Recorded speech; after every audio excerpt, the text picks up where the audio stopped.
अस्सलामु अलैकुम वरहमतुल्लाहि वबरकातुहू. मुसलमानों, जैसे भी मुख्तलिफ फ़िक्र हैं उनको मेरी सलाम. आज ये था टॉपिक की जो शिया में एक अक़ीदा है निकाह का. वो जो है एक तो हो गया सीधा निकाह जो हम करते हैं, तो शादी होती है, निकाह होता है, फिर जो औरत है वो अपने घर आ जाती है. शिया का ये अक़ीदा है कि अगर जी हमारे घर में ही बीबी रह गई तो हम अगर कहीं पे दूर चले गए हैं कारोबार के लिए, पढ़ने के लिए, तो वहाँ पे हम मुता कर सकते हैं. किसी दूसरी लड़की से हम शादी कर सकते हैं 3 दिन के एग्रीमेंट पे, कम से कम 3 दिन 15 दिन, जो भी मतलब कम टाइम के लिए वो हमारे पास नहीं रहेगी.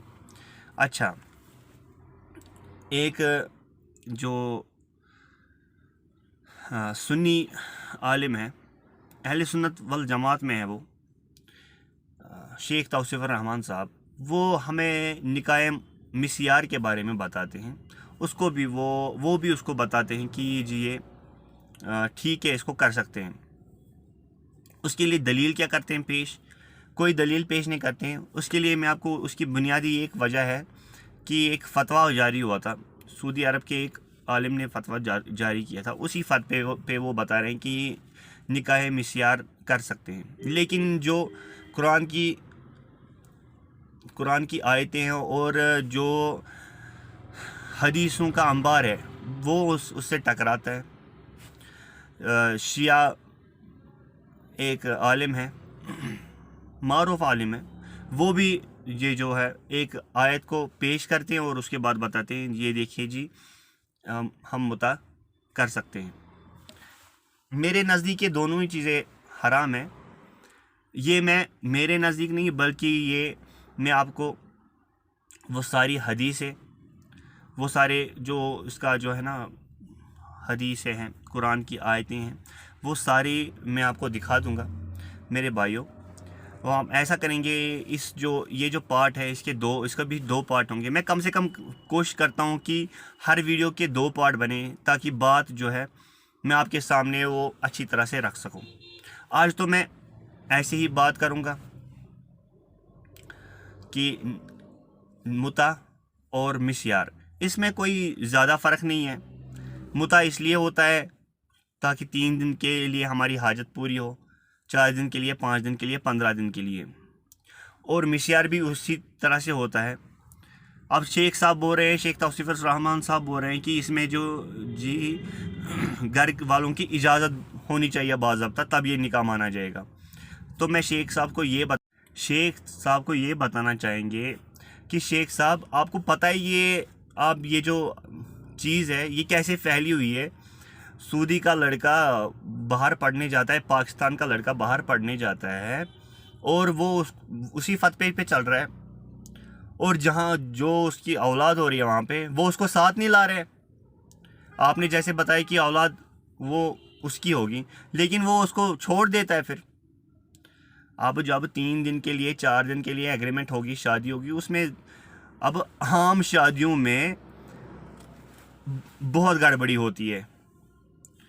पैसे खर्चे करते हैं लोग तरह तरह की रस्म व रिवाज करते हैं. और ये तो शॉर्ट है, बिल्कुल शॉर्ट है, 15 दिन के लिए, हफ्ते के लिए, 2 हफ्ते के लिए जो आप निकाह मिस्यार बता रहे हैं. तो जब आप ये बताएंगे तो छोटे जो नौजवान हैं, लड़के हैं जो पढ़ रहे हैं, उनको फ़र्क ही नहीं पड़ेगा कोई कि उनके घर से कोई आए कि नहीं आए, क्योंकि वो समझेंगे कि हम कर सकते हैं, वो कर लेते हैं. अच्छा, एक लड़का वो बाज़ाब्ता बोल रहा है कि मैंने दिल में पहले ही सोचा था कि मैं इसको बाद में मैं तलाक दे दूंगा. तो उसने उससे शादी कर ली थी, लड़की से शादी कर ली और उसको बाद में छोड़ दिया. लड़की कनाडा की थी मुस्लिम. उसने जब उसके साथ वो वाला एग्रीमेंट किया तो उसको लड़की को ये पता था कि ये जो बेटा है ये इसके पास ही रहेगा, लेकिन जब वो फिर वैसा हुआ तो फिर पता है आपको उसका बेटा क्या कर रहा है इस वक्त, वो मैं डाल दूंगा आपको, वो देख लीजिए शेख साहब कितना नुकसान हो रहा है आपके इस फतवे से, आपके उस उस्ताद के फतवे से कितना बड़ा नुकसान हो रहा है, जबकि कुरान और हदीस इसकी अपोजिट है, इसके खिलाफ है। कुरान और हदीस इसकी अपोजिट है, इसके खिलाफ है। और मैं तमाम अहले सुन्नत वल जमात, चले आप बरेली जो मकतब फ़िक्र है, देवबंदी मकतब फ़िक्र है, उनको छोड़ दे, मैं अहले हदीस उलमा को ये कहना चाहूँगा कि शेख साहब को बताया जाए कि निकाय मिस्यार के बारे में उनने जो बताया वो उनने क्या बकवास की है। अगर वो जो अली मोहम्मद मिर्ज़ा है वो जहलवी, अगर वो कोई बात कर दे तो उसको जल्दी ही बोला जाता है कि भाई ये तो शिया है। और अगर शेख साहब कोई बात करे जो शिया से मिलती जुलती बात है, वो शिया उसको आप डिक्लेयर नहीं कर सकते हो वो भी शिया है। निकाय मिस्यार और मुता में कोई फ़र्क नहीं है, ये एक ही चीज़ है, ये एक ही सिक्के के दो तरफ है, एक साइड पुतला बना हुआ और एक साइड 1 रुपया लिखा हुआ है, ये एक ही चीज़ है। तो पाकिस्तानी मुल्हिद है एक भाई मेरे शेख तौसीर रहमान साहब, वो किस फैमिली से बिलोंग करता है, वो कौन है, इसके बारे में आप जाने ना भाई, वो कौन है और आपके इलाके का बंदा है। पाकिस्तानी मुल्हिद हारिस सुल्तान, ये बंदा यूट्यूब पे बैठ के लोगों को क्या बता रहा है, ये देख ले आप। ये किस वजह से हुआ है, ये निकाय मिस्यार की जो आपने नफूसत फैलाई है, ये उस वजह से हुआ है। जो आपने कहा कि इसमें इजाज़त होगी, इजाब कबूल होगा, लेकिन वैसे नहीं हो रहा है। सूदी आपने जिनके लिए आपने ये फतवा दिया हुआ है ना, जिनके लिए आपने ये बात बताई हुई है, क्यों आप इतना गुलू कर रहे हैं? वो कौन है? वो तो है नहीं उतने बड़े लोग जिनके लिए आप इतना कुछ कर रहे हैं। वो शेख होंगे, बादशाह है, ठीक है, लेकिन इतना गिर जाना, फिर ये बता देना कि हम निकाय मिस्यार कर सकते हैं, और जो सीधा ये तो जिना है। और उस वजह से वो हारिस सुल्तान जैसे लोग पैदा होते हैं और वो इस्लाम को बहुत नुकसान हो जाता है फिर बाद में भाई। तो इसलिए मैं तीनों जो है ना आपको वीडियो इसमें लगा दूंगा। इसमें कोई भी मैं हदीस या कुरान की कोई भी ये जो है ना डिस्क्रिप्शन नहीं लूँगा आज, क्योंकि दूसरी वीडियो में मैं आपको पूरा जो है ना उसका जो खुलासा है निकाय मिस्यार। अब देखिए नाम भी क्या है, मिस्यार, जैसे कि ये किसी को मिस कर रहा है और वो उसका यार होगा, यानी यार को मिस करेगा तो वही होगा। फिर क्या है यार, नाम भी अजीब रखते हैं आप।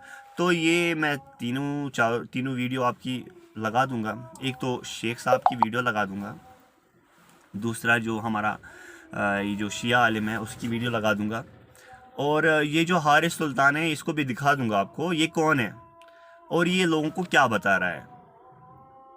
निकाह मिस्यार और निकाह मुता, ये दोनों चीज़ें ये हराम है।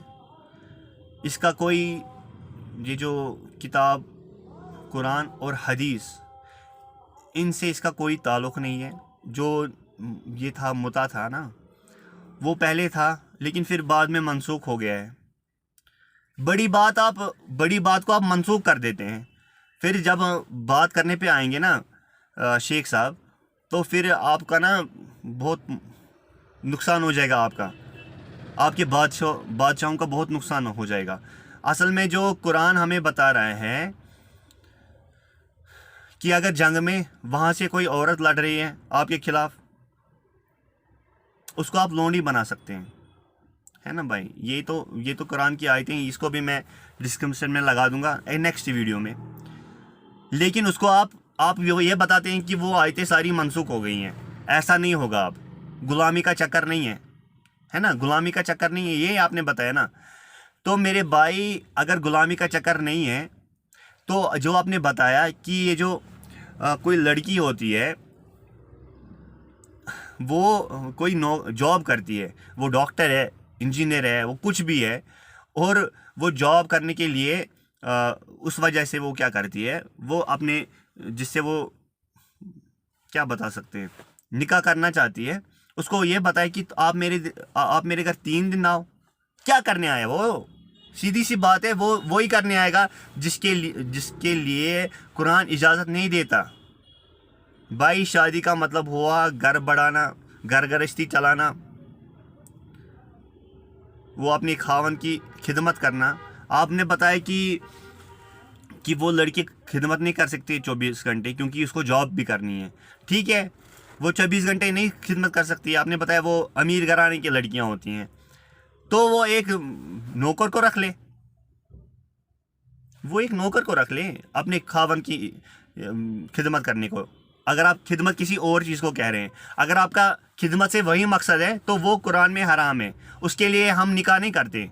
हम निकाह इसलिए करते हैं ताकि हमारी नस्लें बढ़े और वो दीनी इस्लाम बढ़ाने में फ़ायदा हो उससे, और लोग मरते रहे और जनते ज़्यादा रहे, इसलिए होता था निकाह। आप पता नहीं क्या बकवास कर रहे हैं। ऊपर से शेख तौसीफ रहमान, आपके बेटे का नाम भाई मुआविया, हज़रत मुआविया के नाम पे है। आपके बेटे का मैं वीडियो देखता हूँ, शेख साहब हम आपसे प्यार भी करते हैं। आपके बेटे का वीडियो देखा है, मुआविया जो आपका बेटा है छोटा सा, उसका नाम आपने मुआविया रखा है। और हज़रत मुआविया रज़ियल्लाहु ताला अन्हु, उनसे एक रिवायत है, उन्होंने ये कहा कि शाम, जो अहले शाम है, वो हमेशा वो हुजूर सल्लल्लाहु अलैहि वसल्लम तक उस बात को पहुंचाते हैं, यानी हुजूर सल्लल्लाहु अलैहि वसल्लम की निस्बत से बोल रहे हैं। ये नहीं कोई सोचना कि हज़रत मुआविया ही बोल रहे हैं, वो हुजूर सल्लल्लाहु अलैहि वसल्लम तक निस्बत कर रहे हैं उसको, और बता रहे हैं कि शाम में क़यामत के सुबह तक जो है मुसलमान रहेंगे और वो कुरान और सुन्नत पे अमल करेंगे क़यामत के दम तक। और आप तो बाकियों को तो आप उस हदीस की तरफ आपको ध्यान नहीं गया। आपने तो वहाँ के लोगों को तो आपने पता नहीं क्या क्या बोल दिया, कातिल बोल दिया, उनको आपने खारजी बोल दिया, और खुद कैसी बातें आप कर रहे हैं। आप तो मुझे लग रहे हैं कि आप पता नहीं आप क्या बोल रहे हैं। निकाह मिस्यार ये कहाँ से पैदा हो गया भाई? आपने हदीस से निकाला हो, कुरान से निकाला हो, एक ही फतवा वही मुझे मिल रहा है। एक आलिम है, उसने फतवा दिया हुआ था, और उस फतवे के बाद जो दूसरा फिर इमाम काबा, उसने उसको रद्द किया था। आप उसी फतवे पे अभी भी है, और कोई भी अहले हदीस उनको गैरत नहीं हुई इस बात की, तो शेख तौसीफ रहमान को जवाब देते कि ये इस चीज़ में आप गलत है। तो भाई आप देखिए वीडियो। बाकी अस्सलामु अलैकुम वरहमतुल्लाह। तो जो दूसरी वीडियो होगी उसमें इंशाल्लाह मैं सारा जो है ना ये डिटेल में मैं बता दूंगा आपको। सारी हदीस के नंबर डिस्क्रिप्शन में आएंगे, आप उसको देखेंगे आराम से, तो इंशाल्लाह रहमान ये सारा जो मसला है ठीक हो जाएगा। अस्सलामु अलैकुम। शियों के बारे में जो नारवा निस्बतें हैं उनमें एक निस्बत है मुता को गलत अंदाज से पेश करना और उसे कोई और उन्वान देना, जबकि मुता कुरान मजीद सूरह मुबारक निसा की 24वीं आयत में उसका जिक्र है, जहाँ परवरदिगार आलम ने इरशाद फरमाया फमस्तमतअतुम बिही मिनहुन्ना फातूहुन्ना उजूरहुन्ना फरीज़तन। परवरदिगार आलम ने कुरान में सूरह निसा को नाजिल किया और सूरह निसा में आया मुता मौजूद है। अब ये कहना कि मनसूख हो गई पैगंबर के ज़माने में या हज़रत उमर ने ये फरमा के कि मुतातान का नाफी ज़मान रसूलुल्लाह हलाला।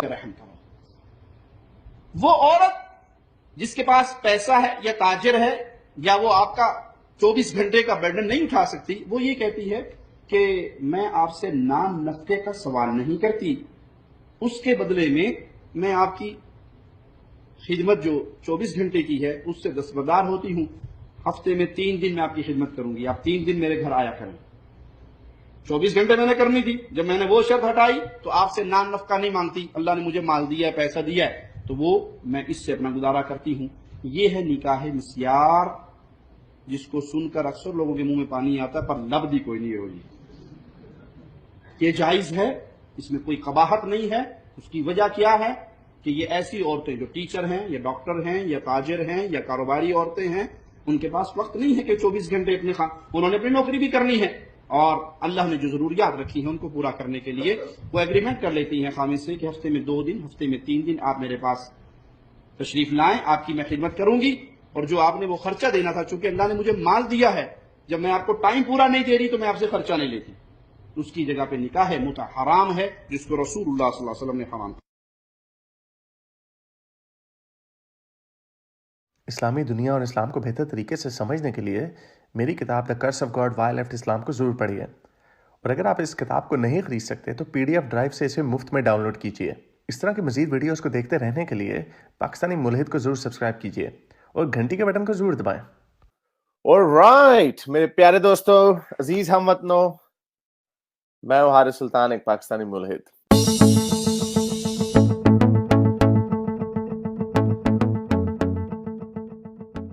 दोस्तों, मैंने पिछले कुछ दिनों में नोट किया है कि बहुत सारे लोग जो हैं, अब जब से मैंने कुरान की तो कुछ आयतें हैं 50-60 के करीब जिनको आप तोड़ मड़ोड़ के अच्छी शक्ल नहीं दे सकते, लेकिन हदीसें जो हैं वो भरी पड़ी हैं सही बुखारी, सही मुस्लिम की, जिनमें बहुत सारी चीजें ऐसी हैं जो मज़ाहिया भी हैं, कॉमेडी भी हैं और दिल दहलान देने वाली, बहुत क्या कह सकते हैं कि बहुत, जिनको आज के दौर में जब हम पढ़ते हैं तो हमें उस जमाने के लोगों की ज़हनियत का अंदाजा होता है। तो मैंने सोचा कि हर एपिसोड में अब कुछ 1-2 हदीसें भी जिक्र उनका कर लिया करूं और उनमें फिर, ताकि आप लोगों को, बहुत सारे जो मुसलमान, जो अभी पिछले कुछ दिनों से मैंने हदीसें अपने कम्युनिटी टैब में डालनी शुरू की हैं, बहुत सारे लोग, क्योंकि इन लोगों ने इस्लाम पढ़ा नहीं होता, इनको कोई इल्म नहीं है, इन्होंने बस वो अच्छी-अच्छी प्यारी-प्यारी कहानियां सुनी होती हैं। जो इनके मौलवियों को तो इल्म है कि बड़ी डरावनी-डरावनी बातें भी लिखी हुई हैं हदीसों में। तो जब वो पहली दफा सुनते हैं और मेरे जैसे बंदे के मुंह से सुनते हैं या मेरे जैसे बंदे के चैनल के थ्रू सुनते हैं, तो शुरू में उनको एक बड़ा धचका सा लगता है और वो एकदम से हैरान हो जाते हैं। वो कहते हैं ये तो हो ही नहीं सकता, ऐसे कैसे हो सकता है? हमारे तो हजरत मोहम्मद, जब उनके ऊपर एक औरत कूड़ा फेंकती थी तो वो तो उसकी इयादत के लिए चले गए, तो ये सर तन से जुदा और ये अजीब अजीब लौंडियों के साथ रेप और ये इस तरह की चीजें कहाँ से आ गई?